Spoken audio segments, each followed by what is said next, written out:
আল্লাহ তাআলা বলেন ওয়া কাযালিকা আখযু রাব্বিকা, আপনার রবের ধরাটা ওই রকম হয় ইদা আখাযাল কুরা, যখন কোন সম্প্রদায়কে ধরবে। কেমন? কয় ওয়াহিয়া যালিমা, কোন সম্প্রদায় যদি জুলুম করে তো আল্লাহ তাআলা এমন ভাবেই ধরবেন যেমন আগের যুগে ধরছে। কি করছে? আগের যুগে যেমনি ধরছে আমগরে আল্লাহ তাআলা কোরআনের মধ্যে বলে দিয়েছেন, তোমরা যদি জুলুম করো আগের যুগে জালিমদেরকে যেমনি ধরছি তোমরা ওইভাবে ধরমু, তোমাদেরকে কি করবো?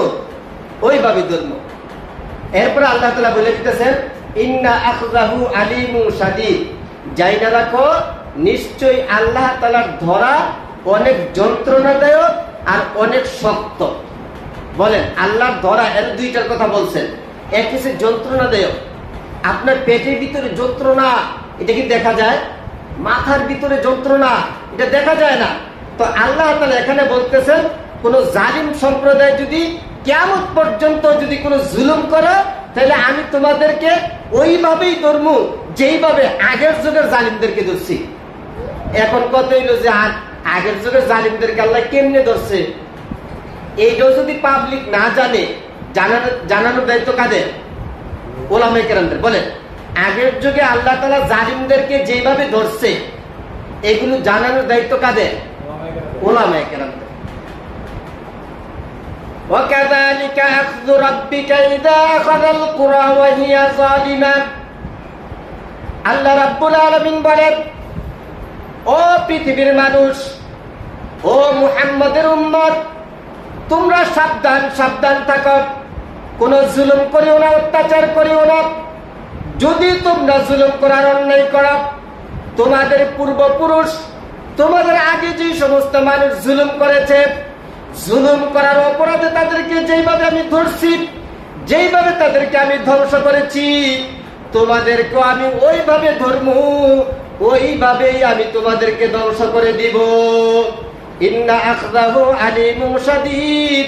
আল্লাহ রাব্বুল আলামিন বলেন নিশ্চয় আমার রবের ধরা খুব শক্ত ধরা এবং যন্ত্রণাদায়ক ধরা। আল্লাহ ধরলে ভিতরে ভিতরে একটা যন্ত্রণা বাড়াই দিব। কি করে দিব? দেখতে দেওয়া যায় কিরে তুই না সুস্থ, আরে ভাই আমার বৃত্তে ঠিক নেই। ডাক্তার চেক আপ করে আপনার কিডনি দুইটা নষ্ট হয়ে গেছে গা, কিন্তু উর্পেদা কি বোঝা যায়? উর্পেদা দুইটা কিডনি নষ্ট হয়েছে বোঝা যায় না। ডাক্তার রক্ত চেক আপ করে আপনার ক্যান্সার হয়েছে, আচ্ছা উর্পেদা কি দেখা যায়? ডাক্তার চেক আপ করে আপনার করোনা হয়েছে, উর্পেদা দেখা যায়? তো আল্লাহ তাআলা বলেন যদি জুলুম করাস, এক নাম্বার শাস্তি যন্ত্রণাদায়ক শাস্তি, দ্বিতীয় নাম্বার কঠিন শাস্তি। তো এই দুই শাস্তি থেকে আমাদের বাইচে থাকার দরকার আছে না নাই? এখন কত হইল আগের যুগের মানুষে কি কি জুলুম করছে, আগের যুগের মানুষে কি কি জুলুম করছে।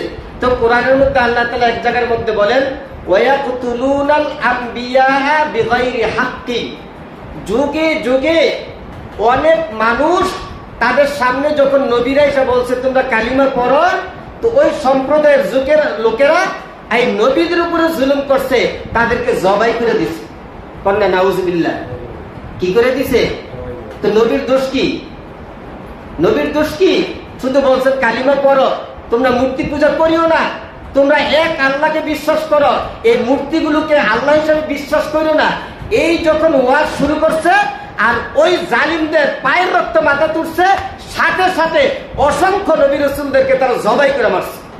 কি করছে? আচ্ছা বলেন, যে নবী রাসূলরা মানুষদেরকে জাহান্নাম থেকে বাঁচানোর জন্য আল্লাহ তাআলা পাঠাইছে, ওই নবী রাসূলদেরকে যে জবাই করলো, এটা কি জুলুম করছে না ন্যায় করছে? ওয়ায়াকতুলুনাল আমবিয়া বিগাইরি হাক্কিন। আবার আল্লাহ রাব্বুল আলামিন বলেন, ও উম্মতে মুহাম্মাদী, তোমাদের আগের যুগের অসংখ্য জালিমরা আমার প্রেরিত নবী রাসূলদেরকে তারা অন্যায়ভাবে হত্যা করেছে, জবাই করেছে। কিন্তু তারা নবী রাসূলদেরকে জবাই করছে, কিন্তু তাদের একটাকেও আমি জমিনের মধ্যে বাঁচাইয়া রাখি নাই। আমি তাদের জুলুম করার পরে সমূলে ধ্বংস কইরা দিছি। আল্লাহ কি করছে? তা করে ধ্বংস করে দিছে। আচ্ছা বলেন তো, আমগো নবীর পরে কি কোনো নবী আইবো? বলেন না। আমগো নবীর পরে কেউ নবী আইবনি না। আচ্ছা, আমি যদি এই মসজিদের ইমামতির দায়িত্ব পাইছি, তো এখন মনে করেন আসরত তো আমি আইতে পারতাম না, তাইলে আমি কি করবো? আমার আব্বারে কম, আব্বা একটু মসজিদে যান, আজান দিয়ে না নামাজটা পড়ায়। আমি নাই দিকে একজনে দেওয়া লাগতো না। এটাকে বলা হয় কি? নায়েব, প্রতিনিধি। বলেন এটা কি কয়? উনি যদি দোকানদারি করে, উনি থাকতে পারবে না, তো ওনার ছেলেকে বলবে যে বাবা একটু দোকানদার যা, কয় না? এইভাবে বলে। তো বর্তমান পৃথিবীতে আল্লাহ রাব্বুল আলামিন যে নবী রাসূলকে পাঠাইছে, গোটা পৃথিবীতে একজনের নবী আসেনি, বলেন তো? আছে? নবী আছে? আমগো নবী তো মারা গেছেন না? 63 বছর বয়সে মারা গেছেন। আমগো নবী মইরা গেছেন গা। এখন পৃথিবীতে কোনো নবী আসেনি? পাকিস্তানে, ইন্ডিয়াতে, চীন, জাপান, রাশিয়া, কোন রাষ্ট্রে কি একজন নবী আছে? নবী নেই। তাহলে নবীর কাজ কে করব? আল্লাহ রাসূল বলেন আল উলামাউ ওয়ারাসাতুল আম্বিয়া, উলামায়ে কেরামরা নবীর অবর্তমানে নবীর দায়িত্ব পালন করবে। বলেন উলামায়ে কেরামরা কি দায়িত্ব পালন করবে? নবীর দায়িত্ব পালন করবে। এই যে ওয়াজ করতেছি, কোরআনের তাফসীর করতেছি, এটা আসলে আমার কাজ না, এটা নবীওয়ালা কাজ। এটা কার কাজ? এটা নবীদের কাজ। নবীদের দায়িত্ব যে কোরআন বুঝায় মানুষদেরকে জুলুম থেকে ফিরে রাখো, কিন্তু নবী নাই। এই জন্য আল্লাহ তাআলা আমাদের গাড়ির মধ্যে দায়িত্ব দিচ্ছেন, আমাদের মাথার উপরে সেই দায়িত্ব দিচ্ছেন। এই জন্য আপনাদেরকে দায়িত্ব পালন করতেছি। আল উলামা ওয়ারাসাতুল আম্বিয়া, আমাদের কলিজার টুকরা পেয়ারা পয়গম্বর বলেন, ও উম্মত মুসলমান, দুনিয়াতে আমি চিরঞ্জীব না। আমি দুনিয়াতে কিছুদিন আছি, কিছুদিন পরেই তো আমি মৃত্যুবরণ করব। তবে তোমাদেরকে জানে যায়, আমার অবর্তমানে উলামায়ে কেরামরাই হবে আমার দায়িত্বপ্রাপ্ত ব্যক্তি। আচ্ছা, আমি ইমাম সাহেব, আমাকে খুব শ্রদ্ধা করে, আর আমার বাপের যদি জুতা দেয়, ফিটা দেয়, আমার গায়ে লাগতো না? কেন লাগবো? উনি তো আমার বাবা। আবার আমি আপনাদের কাছে সম্মান পাইতেছি, আমার মায়ের যদি আমরা ধমক দেন, আমার কষ্ট লাগবো নি? কষ্ট লাগবো। আমার মায়ের কে আপনি ধমক দিলেন? ছোট বাচ্চা। আচ্ছা, যদি আদর করেন আমার মনটা খুশি হইব নি? এমপি সব আসতে পারে নাই, চেয়ারম্যান সব আসতে পারে নাই। চেয়ারম্যানের সাথে যারা চলাফেরা করে, ওনাকে পাঠাই দিচ্ছে, যা অমুক মাহফিলে যা, আমার পক্ষ থেকে 2টা কথা কইস। আর মাহফিলে কইস যে আমি 30,000 টাকা দেবো, আর কইস যে 20-এর কাজে আইতে পারে নাই, একজনের পাঠায়। আচ্ছা, যে লোকটা পাঠাইছে হ্যাঁ যদি সবাই দইরা যে তোর চেয়ারম্যান আইলো না, কেন তোর জোতাটা পিটাই দিব, আর এই খবরটা যদি চেয়ারম্যানের কাছে যায়, চেয়ারম্যান কি খুশি হইব না বেজার হইব? আল উলামা ওয়ারাসাতুল আম্বিয়া, আল্লাহ রাব্বুল আলামিন বলেন, যেই যুগে নবী নাই সেই যুগে উলামায়ে কেরামরাই হচ্ছেন ওয়ারাসাতুল আম্বিয়া, আল্লাহ প্রদত্ত দায়িত্ব প্রাপ্ত ব্যক্তি। যেই যুগে নবী নাই সেই যুগে আলেমরাই নবীর সমতুল্য। আলেমদেরকে যারা গুল্লি করবে আর কতল করবে, হত্যা করবে, নির্যাতন করবে, জুলুম করবে, আমার আল্লাহ বলেন ওই নবীদেরকে হত্যাকারীরা যেমন আসামি আর যেমন জলেম, ঠিক তেমনি ভাবে বর্তমান পৃথিবীতে, গোটা পৃথিবীতে যে বা যারা উলামায়ে কেরামদের উপর আক্রমণ করতেছে, আমার আল্লাহ তাআলা বলেন তোমরা নবীদেরকে হত্যা করার সম পরিমাণ অপরাধী হইয়া গেছ। সিস্টেমটা একই। আলেমদেরকে যারা হত্যা করবে, মারবে, আপনি মনে করেন না যে আমি 2 হাতওয়ালা একটা মানুষ মারছি, 2টা চক্ষুওয়ালা একজন মানুষ মারছি। তারা আলেম, তারা ওয়ারাসাতুল আম্বিয়া, তারা নবীজির দায়িত্বপ্রাপ্ত ব্যক্তি। তাদেরকে সম্মান করবেন, কদমবুসি করবেন, আর তাদের গায়ের মধ্যে বুলেট মারবেন। জান্নাতে তো সহজ। আরে সর্বনাশ, আমি খালি লা ইলাহা ইল্লাল্লাহ কমু আর আল্লাহ আমার জান্নাত দিয়ে দিবে, এই ওয়াজ কার জন্য আসছে? وَكَذَلِكَ أَخْذُ رَبِّكَ إِذَا أَخَذَ الْقُرَى وَهِيَ ظَالِمَةٌ إِنَّ أَخْذَهُ أَلِيمٌ شَدِيدٌ। আমার আল্লাহ তাআলা বলেন, ও পৃথিবীর মানুষ, কোনো জুলুম করিস না, জুলুম করিস না। যদি জুলুম করস, এই নবীর আগে যে সমস্ত উম্মতরা ছিল, তারা জুলুম করার কারণে তাদেরকে যেভাবে আমি ধ্বংস করে দিয়েছি, তোদেরকেও কিন্তু আমি ছাড় দিব না। দুনিয়ার মধ্যে তোদেরকে আযাব গজব দিয়ে ধ্বংস কইরা দিব। এখন কি কি কাজ করলে জুলুম হইব, এর তো আপনি জানেন না নাকি? জানলো বিস্তারিত জানেন না, তো না জানলে এইটাও জানানোর দায়িত্ব কাদের? ওয়ারাসাতুল আম্বিয়াদের। বলেন কাদের? ওয়ারাসাতুল আম্বিয়াদের, মানে উলামায়ে কেরামদের। নবীজির একটা হাদিস পড়া শোনাইলাম, আল উলামাউ ওয়ারাসাতুল আম্বিয়া। আচ্ছা বলেন, নবীজির হাদিস কি একটাই না নাই? কি নবীজির হাদিস কি একটাই না আরো আছে? আছে, অসংখ্য অগণিত, লক্ষ লক্ষ আছে। তো আরেকটা হাদিস পড়া শোনাই, এর অর্থ এই না এই দুইটাই নবীজির হাদিস। মান মাশা মাআ যালিমিন, যে ব্যক্তি জালিমের লগে আড়ে আড়ে পিছে পিছে সার করতে করতে জালিমের পিছে পিছে হাঁটে। মান মাশা মাআ যালিমিন, যে ব্যক্তি জালিমের পিছে পিছে হাঁটে। ওয়া হুয়া ইয়ালামু আন্নাহু যালিমুন, যে পিছে পিছে হাঁটতেছে, কদমবুসি করতেছে, হেতে জানে আমগো চেয়ারম্যান ওই গমসর, আমগো চেয়ারম্যান কি গমসর, হেতে জানে আমগো সরকার 500 কোটি টাকা মাইরা দিছে, কোটি কোটি টাকা মাইরা দিছে। হে জানে দীপুমণি বিসিক যখন নিয়োগ দিছে 2 কোটি টাকা করে খাইছে। ওই সালমান এফ রহমান ওই ব্যাংকের ফকির বানিয়ে দিছে। এসালম গ্রুপ বাংলাদেশের ব্যাংকগুলোকে ফকির বানিয়ে দিছে। হ্যাঁ জানে, জান না এই সামসাগিরি করে, কি করে? সামসাগিরি করে। তো আল্লাহ তার নবীজি বলেন, মান মাশা মাআ যালিমিন, যে ব্যক্তি কোন জালিমের পিছে পিছে চলে, ওয়া হুয়া ইয়ালামু আন্নাহু যালিমুন, সে জানে যে আমার নেতা একজন জালিম। বলেন আমার নেতা কি? সে জানে আমার সরকার একজন জালিম, সে জানে আমার এই এমপি মন্ত্রী জালিম, সে অন্যায় করে, কোরআন হাদিস অনুযায়ী সে চলে না, সে অন্যের সম্পদ মাইরা খাইলে যে কি অপরাধ এটা সে জানে না, সে যায় না, ও জানে না, সে বাড়িতে থাকে না। জানার পরও যারা জালিমের পিছে পিছে চলে, নবীজি বলেন ফাকাদ খারাজা মিনাল ইসলাম, সে ইসলাম থেকে বাতিল।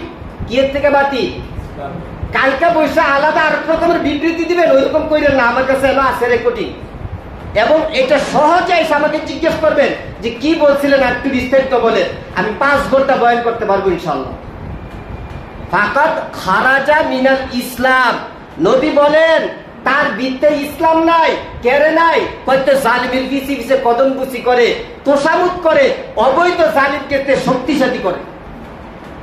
ওই দক্ষিণ বারগাঁও কেন্দ্রে নির্বাচনের সময় যারা জাল ভোট দিছে, দিছিনি, জাল ভোট দেয় নাই, তো কারা দিছে? আমার মুসল্লিরা দিছে। কারা দিছে? আমরা তো দেশের কথা কই না, আমি ওই দক্ষিণ বারগাঁওয়ের কথা কই। কারা দিছে?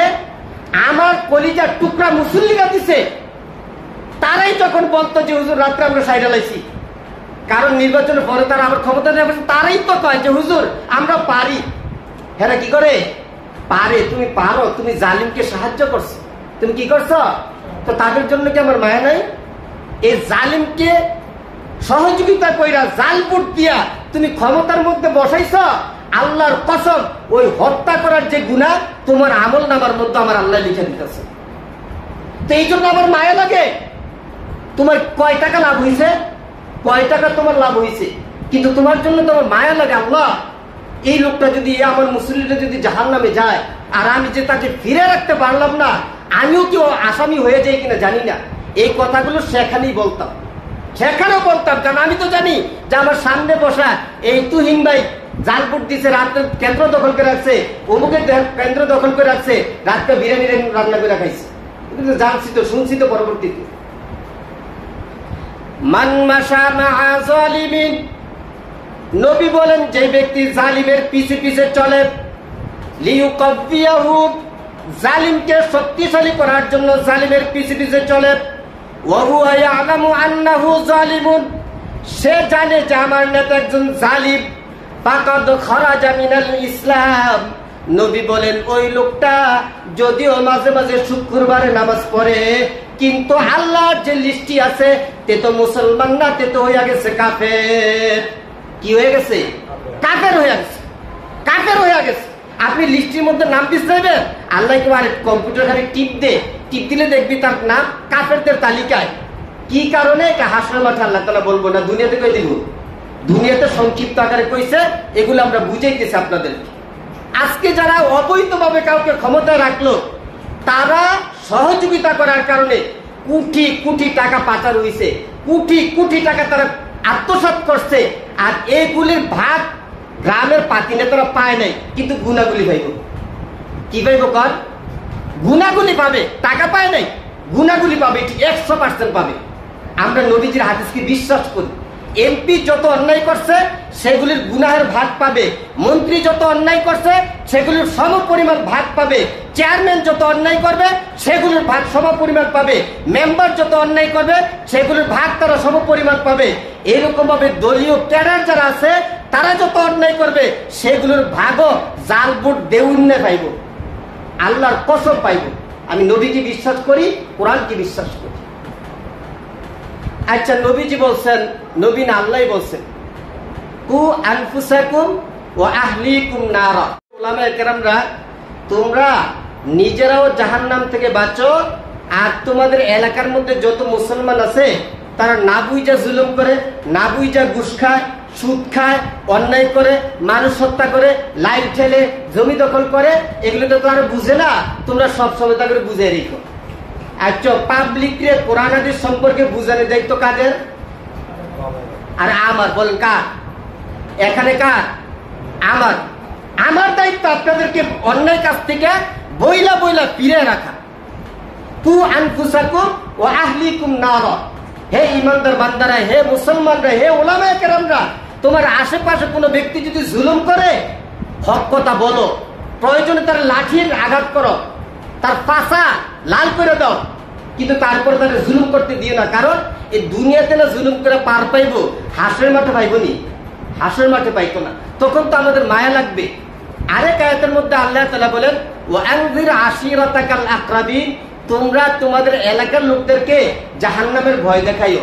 সুদ খাইলে কি অন্যায়, ঘুষ খাইলে কি অন্যায়, ওই জাল বুট দিলে কি অন্যায়, কঠোর কথা কইলে কি অন্যায়, এরকম ভাবে যত অন্যায় আছে, এই অন্যায়গুলো করলে কি কি শাস্তি, এগুলো বলার দায়িত্ব উলামায়ে কেরামদের।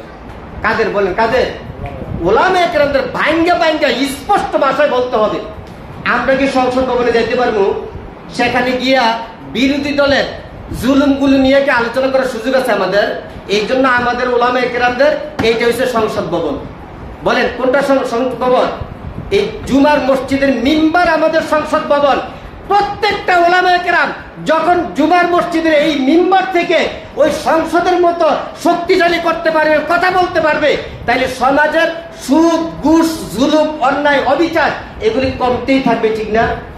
আর যদি হুজুরা কার হ্যাঁ যেটা কই দিই, ও মুখে যেটা কই দিই, আর আমার কিছু করার দরকার নেই, আর এটা করলে মনে আমার চাকরিটা যাইব কারে, এদিক কইয়া কইয়া যদি ঢর নিয়ে যদি ওলামায়ে কেরামরা চলে, ও আলেমরা বাঁচতে পারবো না, আলেমরাই বাঁচতে পারবে।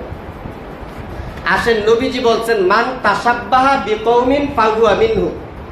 যে ব্যক্তি কাফেরদের মতো চলে, বলেন কিসের মতো চলে? সেই ব্যক্তি, আল্লাহর নবী বলেন, সে হেতাগো দলের। কার দলের? মেসি কাটিং দিছে, মুরগা কাটিং। বলেন মেসি কি কাটিং দিছে? মুরগা কাটিং দিছে। আমার দেশের যুবকরা সেই মুরগা কাটিং দেয়। আল্লাহ মাফ করুক, হাসরের মাঠে অসংখ্য অগণিত মুসলমান যুবকরা মেসির দলের মধ্যে গিয়া ইচ্ছা না করলেও পানির স্রোতে যেমন তাদেরকে এদিক থেকে সেদিক নিয়ে যায়, কোটি কোটি মুসলমান যুবকদেরকে মুরগা কাটিং দেওয়ার কারণে মেসির সাথে মিশিয়ে দিবে। কেউ কাটে রাতা কাটিং, নেইমার থেকে শিখছে, মেসির থেকে শিখছে, রোনালদো থেকে শিখছে। আমার নবী বলেন, ইহুদি খ্রিস্টানদের এই সুরত সিরত ধারণ করিস না, করলে দুনিয়াতে দেখতে দেয়া যাবে তুই মুসলমান, আসলে হাসরের মাঠে দেয়া যাবে তুই এই দলের। মান তাসাব্বাহা বিকৌমিন ফাহুয়া মিনহুম। আপনার আবার পেয়ারা পয়গম্বর বলেন, ও দুনিয়ার উলামায়ে কেরামরা, এই মুসলমানদেরকে জানায় দাও, কাফের মুশরিকদের সাদৃশ্য যেন অবলম্বন না করে। কেউ যদি অবলম্বন করে তাহলে ওই লোকটার মুসলমান থাকে না, কাফেরদের অন্তর্ভুক্ত হইয়া যায়। বলেন নাউযুবিল্লাহ। এমন যদি কেউ কাফেরদের অন্তর্ভুক্ত হাসরের মাঠে যদি হয়ে যায়, দেখি যারা আমার সামনের মুসল্লি, আমার দাওয়াত দিয়ে খাওয়াইতো, আবার 200 টাকা হাদিয়াও দিত, কলিজার থেকে একটা আওয়াজ দিত, মাসুম ভাই কই যান বা কি করতেছেন, এই লোকগুলি যদি হাসরের মাঠে আমি দেখি যে জাহান্নামে যাইতেছে, আমার কি কষ্ট লাগবে না? আমার কষ্ট লাগবে, দুনিয়াতে থাকতেই কষ্ট অনুভব করি, ভিতরে দুনিয়াতে থাকতে অনুভব করি। আল্লাহু আকবার। আগের যুগে জালিমরা কি করছিল? নবীদেরকে হত্যা করছিল। কি? নবীদেরকে। আর বর্তমান যুগে যারা আলেম হত্যা করে, শাপলা চত্বরে যারা আলেম হত্যা করে, ওই পিলখানে যারা মুসলমান হত্যা করে, যারা ছাত্র আন্দোলনের ছেলেদেরকে হত্যা করে, 30 জনের মতো শিশু বাচ্চা মারা গেছে। যারা এই হত্যাগুলো করে তারা আগের যুগের মতন জুলুম করছে না? তারা জালিম না? জালিম। একটা কথা আমি বলি, আল্লাহ তাআলা কোরআনের মধ্যে বলেন ইউযাব্বিহুনা আবনাআকুম। এই যুগের আগের যুগে একজন লোক আছিল জালিম লোক। হ্যাঁ, কি করত? কয় মুসলমানগো শিশু সন্তান ছেলেগুলোকে জবাই করে দিত। বলেন কি করত? আরে মুসলমানদের পুত্র সন্তানগুলোকে কি করে দিত? জবাই করে দিত। এই ফেরাউন না, নাম কি? ফেরাউন না। হ্যাঁ, স্বপ্নে দেখছে একজন একটা ছেলে পৃথিবীতে আসবে, হেতে আমার ক্ষমতা ছিনিয়ে নিবে। এই ক্ষমতারই তো সমস্যা। সব মূল সমস্যা কোথায়? এই যে মানুষ মারছে, কি লেগে মারছে? ক্ষমতার লেগে। এই যে জাল ভোট আবিষ্কার হয়েছে, কি লেগে আবিষ্কার হয়েছে? ক্ষমতার লেগে। এই ফেরাউনে এই মুসলমানদের নিরীহ সন্তানগুলোকে জবাই করছে। কেন জবাই করছে? ওই যে স্বপ্ন দেখছে যে মুসা আইবো, আইলে আমার ক্ষমতা নিব গা। হ্যাঁ তো আরে তোর বড়ই তুই তো আমি চান দিতাম না, তোর জবাই করলাম। আসলে পাচ্ছিল। ইউযাব্বিহুনা আবনাকুম। আল্লাহ রাব্বুল আলামিন বলেন আগের যুগে একজন জালিম ছিল। মুসলমানদের সন্তান দুনিয়াতে আসার সাথে সাথে তার ওই পুলিশ বাহিনী আর র্যাব বাহিনী আর বিডিআরদেরকে দিয়া ওই জবাই কইরা করে দুনিয়ার থেকে বিদায় কইরা দিত। বলেন নাউজুবিল্লাহ। কিন্তু এতে যে জুলুমটা করতো, বাচ্চা গেছে গা। ওয়াকাযালিকা আখযু রাব্বিকা ইযা আখাযাল কুরা ওয়া হিয়া যালিমা ইন্না আখযাহু আলীমুন শাদীদ। আল্লাহ বলেন ও দুনিয়ার মানুষ, জুলুম করিস না।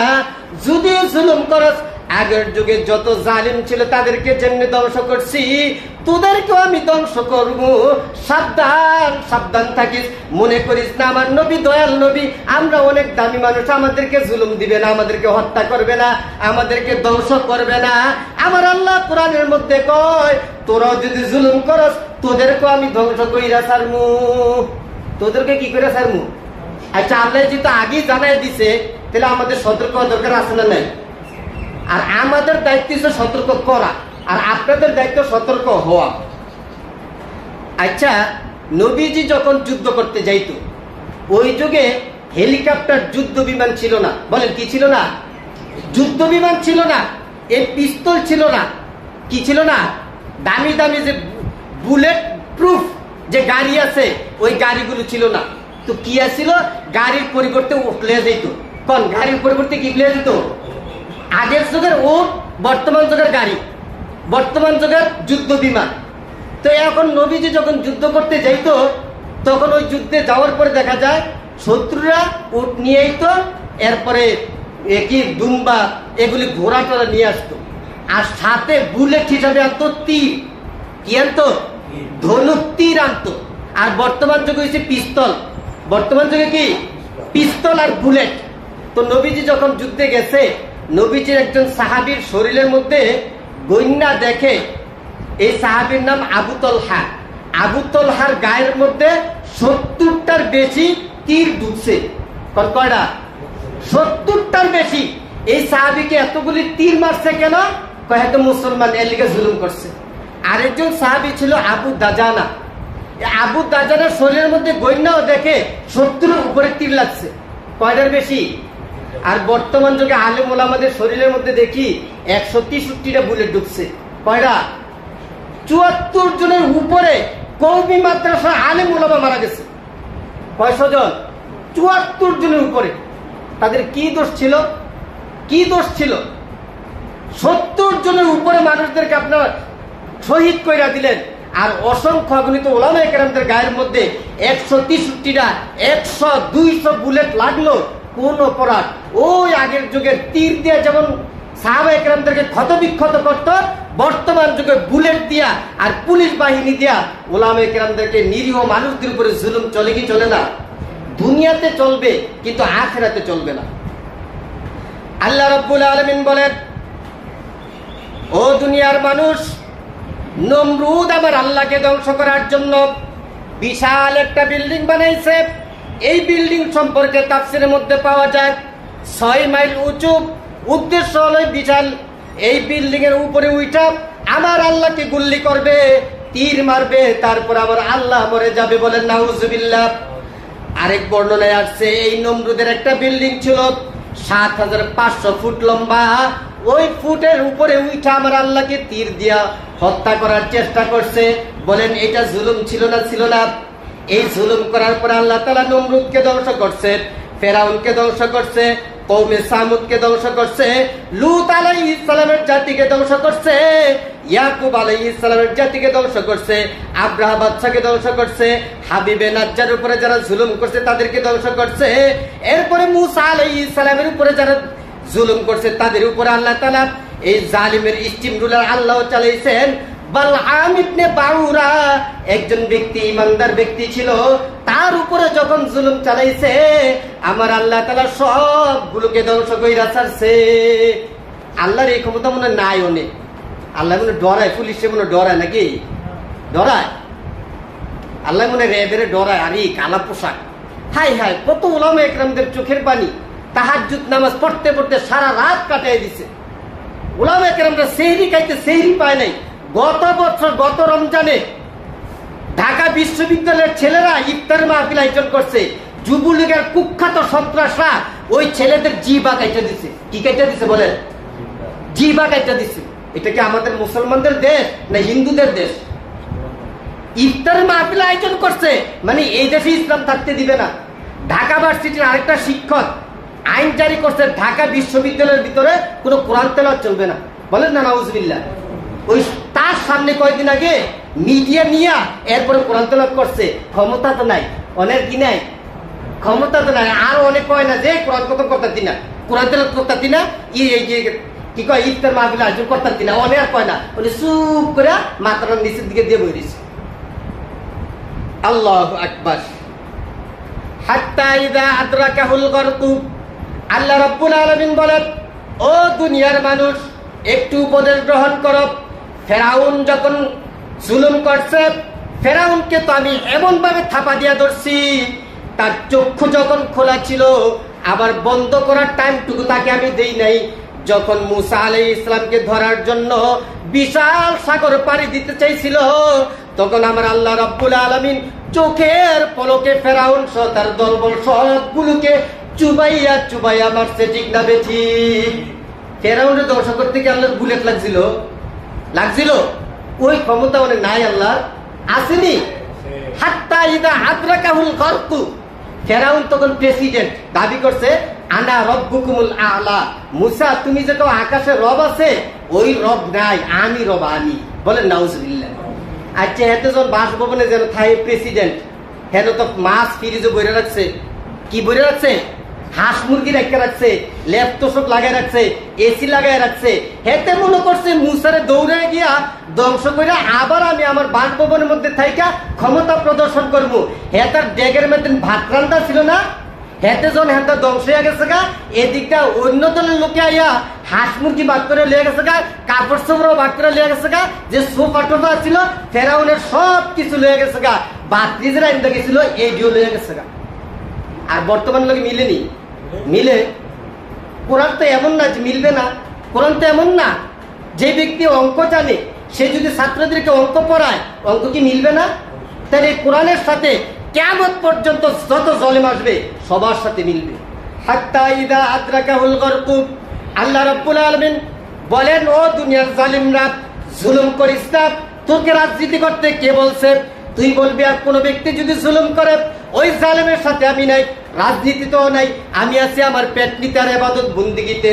ঠিক না বেঠিক? নবীজি বলেন, লা ইয়াদখুলুল জান্নাতা জাসাদুন বুজিয়া বিল হারাম, যার শরীরের মধ্যে রক্ত ঢুকে, হারাম পয়সার রক্ত ঢুকে, ওই শরীরটার জন্য জান্নাত হারাম হইয়া যায়। ওই শরীরটার জন্য কি হয়ে যায়? আচ্ছা, পদ্মা সেতু বানাইতে লাগছে 32,000 কোটি টাকা। বলেন, পদ্মা সেতু বানাইতে কয় কোটি টাকা লাগছে? 32,000 কোটি টাকা। দরবেশ বাবা কে দরবেশ বাবায় একজনে 36,000 কোটি টাকা 7টা ব্যাংকের থেকে লোন নিছে, লোন সুদে নিয়ে আর দেয় না। আমার না ক্ষমতা আছে, আমি দিতাম না। 36,000 কোটি টাকা এক পদ্মা সেতু একজনের পেটের ভিত্তি ঢুকে গেছে।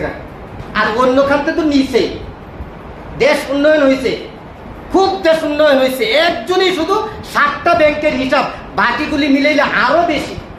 বাকিগুলি মিলাইলে কি নাম কইতাম না, একজনের একের সবার উপরে যিনি বিদ্যুৎ কেন্দ্রে কাজ করতে গিয়া 500 কোটি টাকা শুধু কন্ট্রাক্টর থেকে নিয়ে গেছে। 500 কোটি, কত কোটি? 500 কোটি ডলার নাকি টাকা। 500 কোটি, এর মানে কি?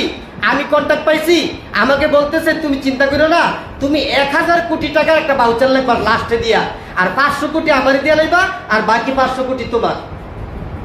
ওই আমার থেকে ঘুরে নিয়ে খাইছে। কি খাইছে? আমার থেকে ঘুরে নিয়ে শুধু একটা কাজে যদি 500 কোটি টাকা খায়, বাকি মনে আর খায় নাই। খাইছি না? আল্লাহ। দীপমণি ম্যাডাম নাস্তিকবাদ ঝুঁকাইছে, শাহরিয়ার কবির মুরগি সোরারা। হেতে বিশ্ববিদ্যালয়ের শিক্ষক নিয়োগ দিলে বেশি খাইতো না, 2 কোটি খাইতো। শিক্ষকত্ব কয় কোটি খাইতো? হুদা 2 কোটি খাইতো। একটু নিচের পোস্টে যারা নিয়োগ হইতো তাদের থেকে শুধু 50 লাখ করে খাইতো। কত করে খাইতো? এটি নিজে মানে সাক্ষী দিতেছে, হোটকা সাক্ষী হোটকায় দেয়। কাজ সাক্ষী কে দেয়? হোটকা সাক্ষী হোটকায় দেয়। এসালম গ্রুপের যিনি হজরতে 50,000 কোটি টাকা খাইছে। এসালাম গ্রুপের একজন ব্যক্তি আর কি, হেতে ব্যাংকেতে টাকা লইছে, হুমকি দমকি দিছে, আপনি ম্যানেজার গুল্লি করে ঠাক দিয়া চিনস, আমার যে ক্ষমতা তাতে টাকা দে। তা আপনি ম্যানেজার, আপনি কিনবেন ডরে দিয়ে দিচ্ছেন। আরেক ব্যাংকে গেছে, আমার টাকা দে, পয়লা তো না স্যার দিতাম না, পরে গুল্লি করবো, তো ডরে দিয়া দে। পরে কি করে? এই এসালাম গ্রুপে খাইছে 50,000 কোটি টাকা। এগুলির গুনাহের ভাগ আমার সামনে যারা বৈশা দিচ্ছেন, হইতে পারে আপনার আমলনামার মধ্যে আইসা পড়ছে। এগুলি বিদেশ থেকে টাকা পাঠায় আপনার মোবাইলে কেমনি? চট্টগ্রাম থেকে বিকাশে টাকা পাঠায় আমার মোবাইলে ঢুকে না, তাহলে গুনা কেন ঢুকবে না? গুনা কেন ঢুকবে না? এটা কি আপনার ব্রেনে ঢুকে না? বুঝেন না? আল্লাহু আকবার। বাংলাদেশের বর্তমান ঋণ 18,35,000 কোটি টাকা। আমি জানি না এই কতলারে কয়, আমি জানি না। বর্তমানে ঋণ 18,35,000 কোটি টাকা। এগুলি সব মাইন্ডসেট আনছে, আইনে খরচ করছে, ভাগ করে নিছে, এখন ঋণের আইখা পরে গেছে। আচ্ছা, এরপরে পাচার হয়েছে কত? 11 লক্ষ কোটি টাকা। বিমানবন্দর নাম পাল্টাইতে গেছিল 1200 কোটি টাকা। কতশো কোটি টাকা? 1200 কোটি টাকা। বলেন এগুলি কি জুলুম হয় নাই? এই জুলুম সম্পর্কে যদি আমরা যদি সংসদ ভবনের মেম্বার থেকে যদি বজ্রকণ্ঠে না বলি, তাহলে আমার এই যুবক মুসল্লিরা তারা জালিম হইবে, তারাই জাহান্নামে যাইবে, তারাই তো তারা গুনাহগার হইয়া আবার জাহান্নামে যাবে। এই জন্য আমাদের কথা বলার দরকার আছে, ইমানি দায়িত্ব। এই জন্য সংক্ষিপ্ত কিছু কথা বলছি। আল্লাহ তাআলা আমাদের সকলকে জুলুম থেকে হেফাজত করুক, সবাই বলে আমিন।